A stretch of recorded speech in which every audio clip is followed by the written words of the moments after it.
All right.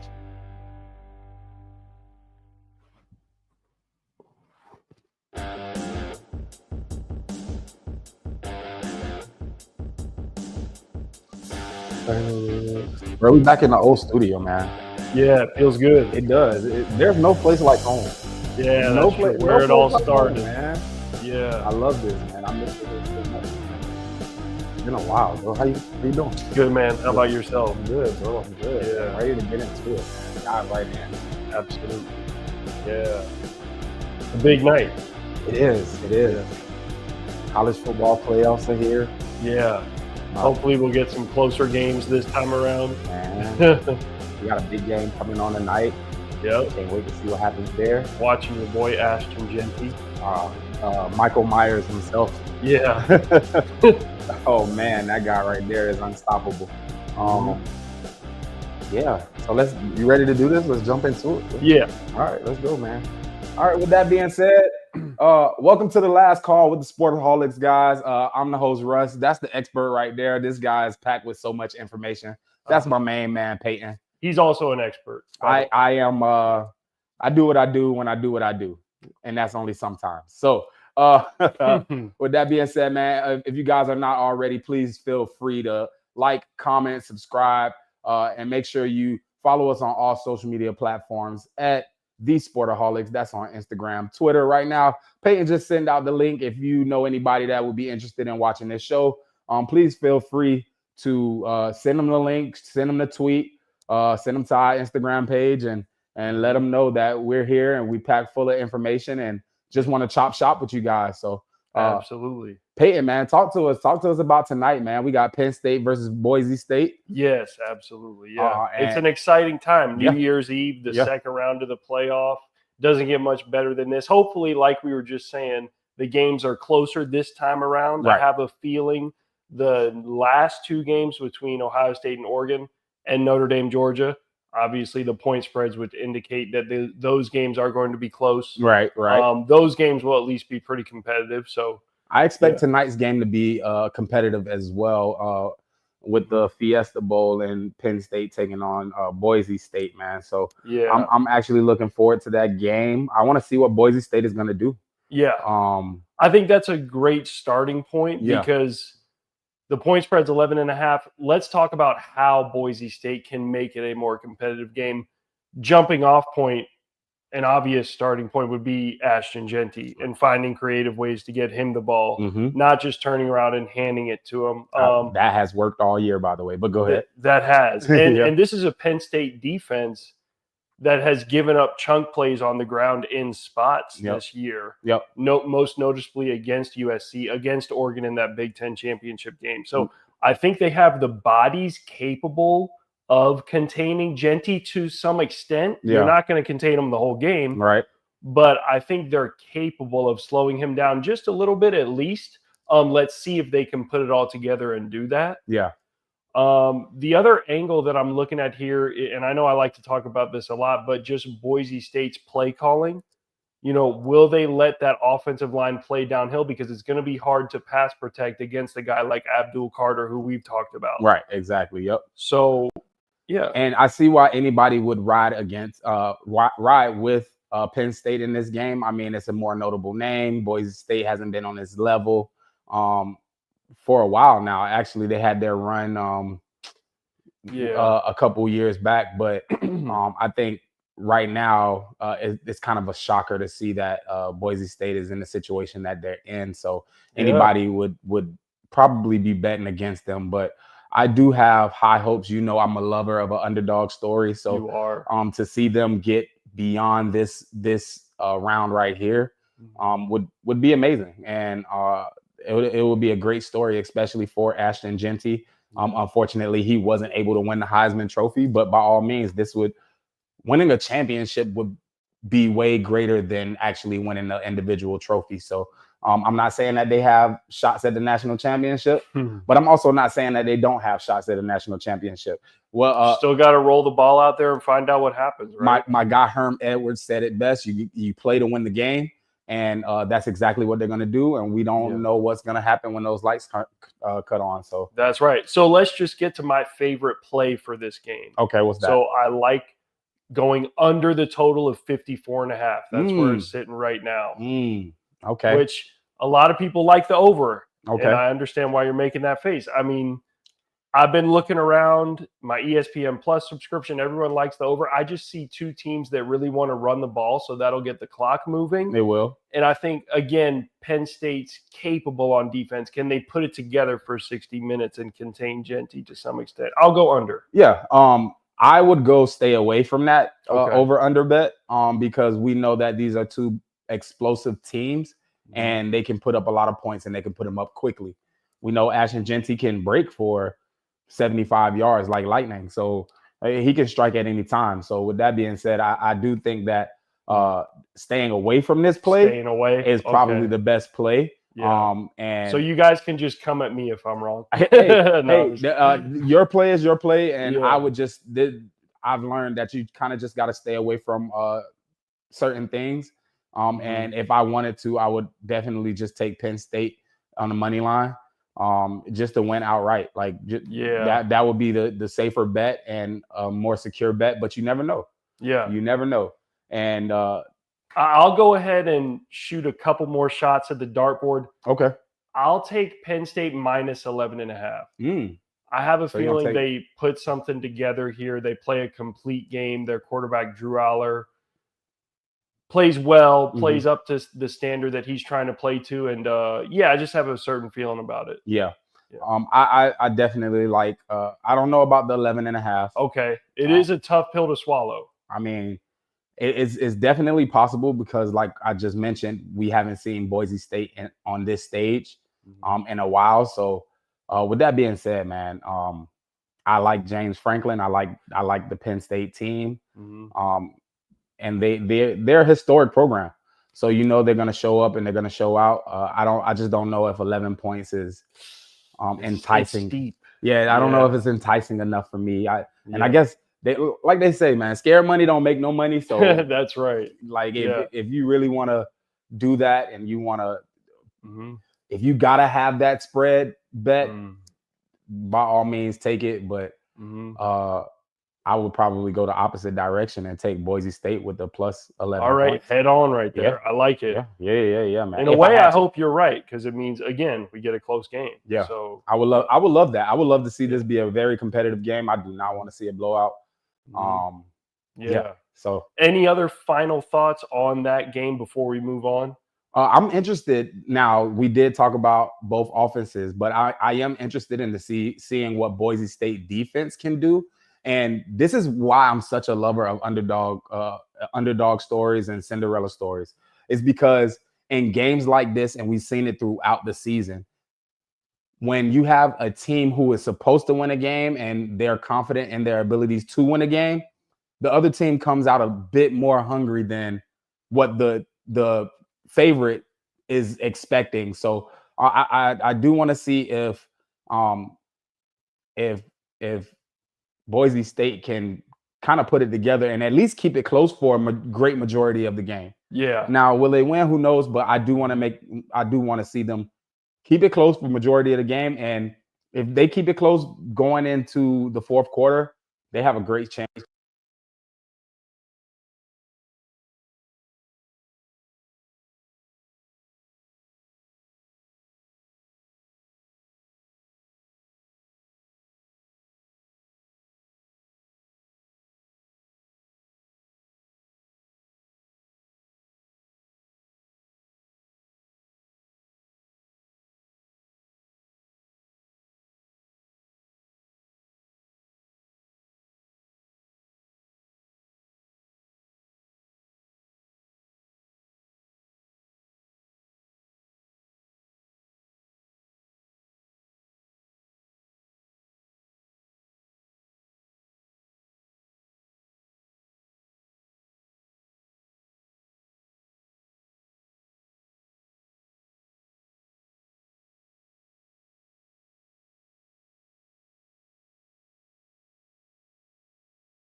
They obviously have the dynamic backfield starting with Scott and Levitt at quarterback.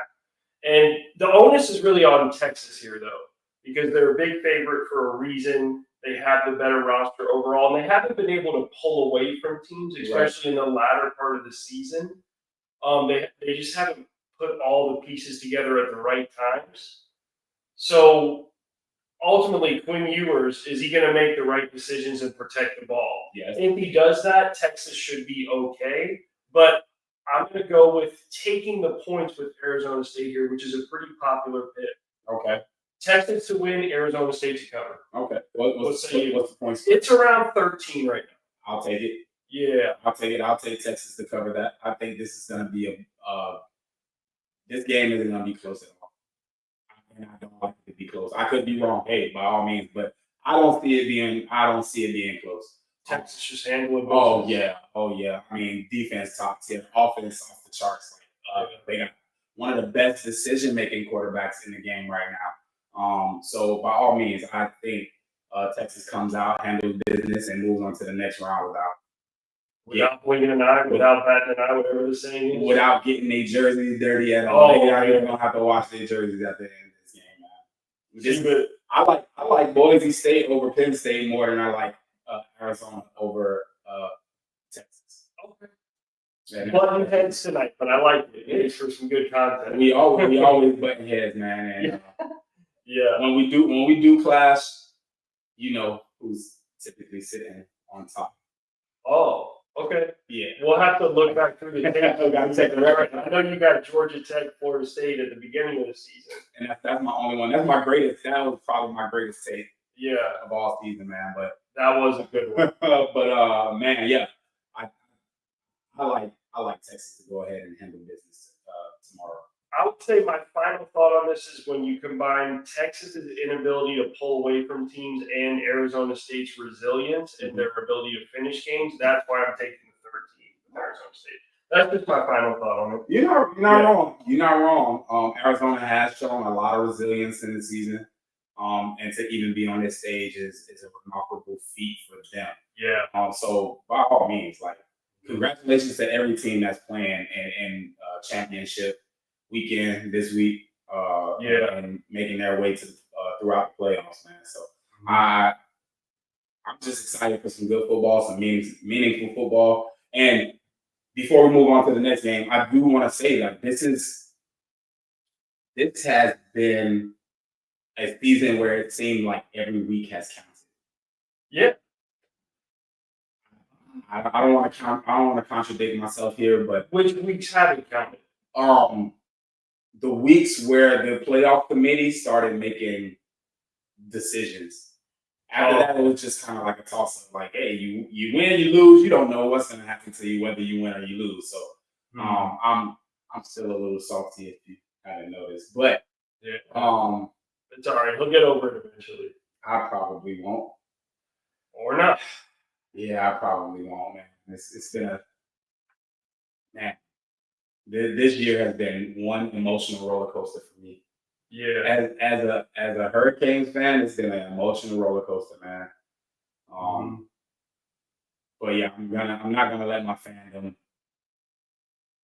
spoil the show here. So let's go ahead and move on to the next game, man. All right, let's say the heavyweight bout for the last one. Okay. All right, that's a good idea. We're just going in order here. Right. Starting with tonight's game, then the new So let's go ahead and talk Ohio State, Oregon. Right. This is going to be a very, very good game. Very interesting. Oh, this is going to be very good. But I like Oregon. Yeah. Fast-paced offense. 10-year vet at quarterback. Dynamic and fast on the outside, and a decisive quarterback that knows where to go with the ball. Yeah. Good protection. And we've seen a lot of weaknesses from Ohio State this year. We've seen a lot of weaknesses. Yeah. And I think that one thing that they probably do best at Oregon is they probably watch film. And they probably prepare better than any team that we've seen this year. So with that being said, I know that they're ready for Ohio State. Yeah. And Dylan Gabriel seems like he's out on a mission, man. He does. He's doing what he needs to do in order to win games. Yeah. And I think this is one of those games where he's going to do what he needs to do in order to get the job done. So I'm sure you're going to tell us about the spread. So what you got? Yeah. So Ohio State a 2.5-point favorite, even though they lost to Oregon earlier this season. But it kind of makes sense because they only lost by 1 on the road. So, you have that neutral feel there. Put your money on Oregon. All right, he's calling his shot right now. Put your money on Oregon. I think the onus comes on to Ohio State's offense because in the games this year where they had a conservative approach and a conservative game plan, i.e. the game against Nebraska or the game against Michigan, they struggled. If they put the ball in Will Howard's hands, more often than not, I think that gives them a better chance because they're so dynamic on the outside. Yeah. If they let those guys play and run free and get the ball in their hands quickly, that gives them a better chance. I know they have a great running back room, but that O-line is a little dinged up. Yeah. So I'm just looking at Chip Kelly and his game plan in this one. That's my big X factor for the game because I feel like we know what we're getting from Oregon's offense, like you just alluded to. Right. They also have great playmakers on the outside, but we know what we're getting from a scheme standpoint and more so from a quarterback standpoint. So. Yeah, I mean, and I think that's what makes me want to put my money down or go with Oregon in this game is because you know exactly what you're getting. Throughout the season, we don't know what we're going to get from Ohio State. That's fair. They're a great program, but they're a little sensitive. And I think if you knock them in the mouth and you push them around a little bit, then they're more likely to bow out gracefully. So, and I think that's what Oregon's going to do. They're going to be consistent all night. They're going to it's going to be nonstop. And, bro, it's going to be an all night. If Ohio State does not come to play all the way until the end of the game, Oregon is going to take full advantage of that. And that's the one thing about Oregon. They race to the tape. Like, they're going to finish games. So, we've seen that all year. And, that's what I'm taking. I'm taking Oregon. So I'm not making a play for this one. I just want to sit back. I don't care if that's boring, but it's such a close margin anyway. Whoever I think is going to be wrong for this one. That's my gut. So I'm just staying away. Hey, you stayed away from four of them, so I'm not mad at you. I think it's best to know which games to stay away from, but I'm definitely confident in this one and knowing that Oregon's on a mission. Okay. Yeah. So I hear you. I don't think that Ohio State's going to stop them. So I'm not saying that it's going to be a blowout, but I can see like a 3 to 7 point victory here. Okay. Yeah. So I get to finish out with the last game, which I don't have any notes for. We're just going with the flow here. Okay. What are your first thoughts on Notre Dame, Georgia? In the red corner, obviously, we have the Bulldogs of Georgia. Yeah. And then in the blue corner, obviously, we have the Fighting Irish of Notre Dame.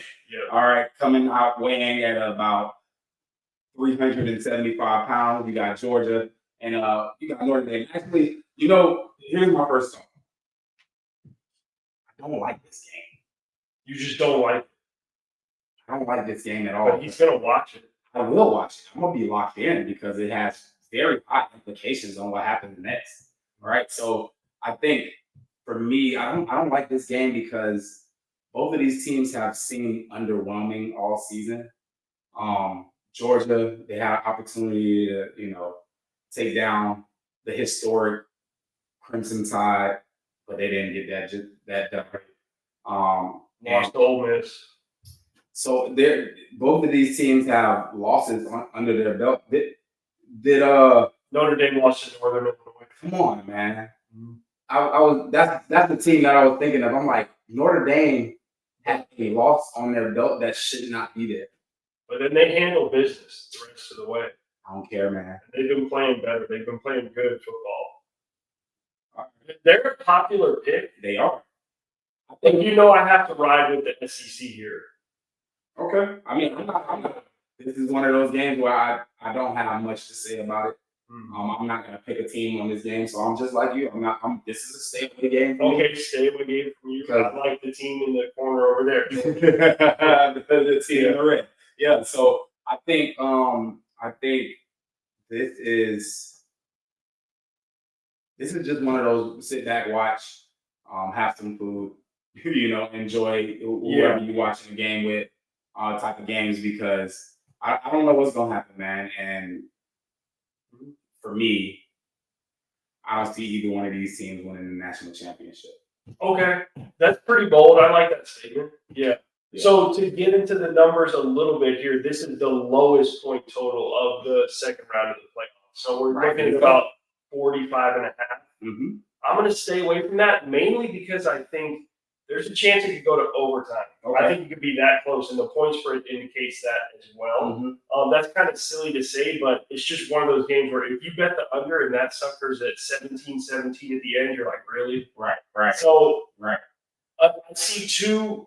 I don't know if I want to go as far as to say great defenses, but about as good as they get in the sport. Mm-hmm. And Georgia's obviously on the backup quarterback. Been inconsistent offensively before the backup quarterback came in.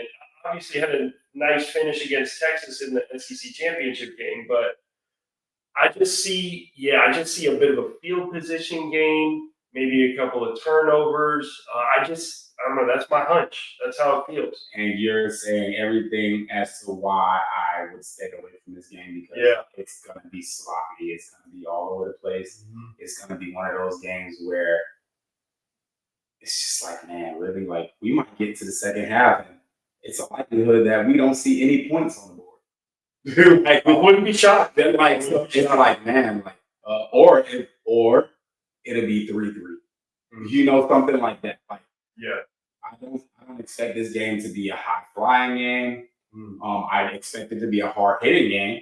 Yeah, a very defensive game.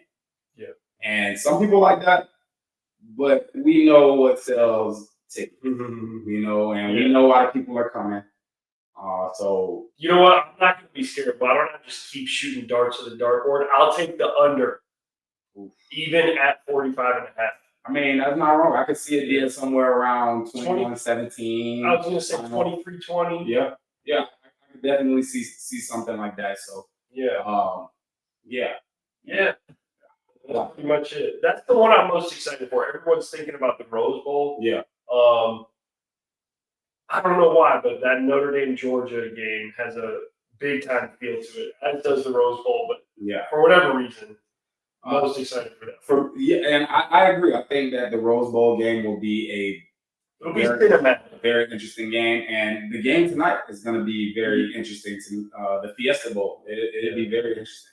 So we are almost there. Yeah, we are almost there, and it's looking very interesting. I'm not very satisfied with the team that's in right now, but I'll take it.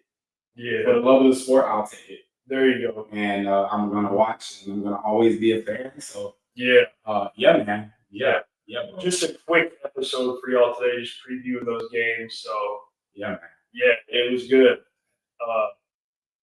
Happy New Year's Eve watching football. Yeah. All right. Well, until next time, man. It's been a crazy holiday schedule for the Sportaholics. Yeah. As we always say, life be lifing sometimes, man, and we got to go through all of these things in order to, keep surviving on a day-to-day basis. So until next time, we're gonna holler at you guys, and thank you for the support. Thank you for sticking around, and 2025 we're gonna be back better than ever. We definitely gonna lock in, and we're gonna do some self-scouting. We're gonna see what we can do better. Give the people what they want, all that good stuff. Got to, man. And basketball season is coming up. We got NFL playoffs about to kick off. We got the college football championship. Men's and women's basketball kicking up. Mm-hmm. So it's a lot of sports that's about to be happening. And since you took your shot at me, maybe I can get the better of you for the NFL playoffs or something like that. I don't know. We might have to go head to head a little bit more. I would love that. We need to definitely for the playoffs. We should definitely start keeping count or some type of record. Right. We should do that. And whoever wins gets a prize. Whoever wins gets a prize. Maybe a new bike or something like that. Or a new bottle. Okay. All right. Yeah. Man, with that being said, man, we don't want to promise you guys when you will see another episode of the Sportaholics, but by all means, please stay tuned to our social media. We will be posting and letting you guys know when we're dropping the next episode. It may be Sunday, it may be next Monday, who knows, but we will be back, man. I hope everybody has enjoyed their holiday. And until next time, we out of here. We out of here. Another great show. Good stuff, bro. Good stuff. Yes, sir.